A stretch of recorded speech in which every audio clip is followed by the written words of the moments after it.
Hirap po paintindi sa inyo na mahal kayo ng parents ninyo kasi sa dami ng pagkukulang nila. Pero hiling ko lang sana, huwag nyo lang intindihin kung ano yung kulang nila. Tingnan nyo rin kung ano yung naibigay nila. Kasi kung titingnan nyo, yung negative lang na meron sila, hindi sila papasa sa standard din nyo. Baka gusto nyo pang palitan yung magulang ninyo. Huwag nyo lang pong tingnan yung negative. Kasi kung masyado kayong focus sa negative, nawawala yung positive. Alam ko may kulang talaga sila, may pagkakamali sila, pero hiling ko, ito yung tandaan ninyo. Tao rin sila tulad ninyo.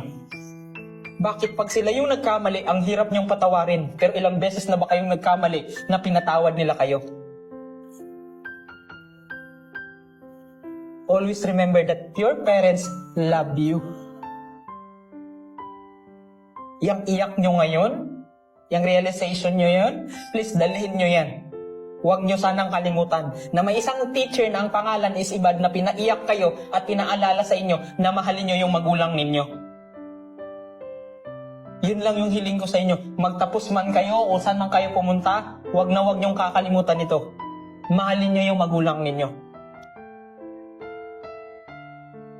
Kasi marirealize nyo na lang na tama yung sinasabi ng magulang ninyo kapag kayo na mismo yung naging magulang.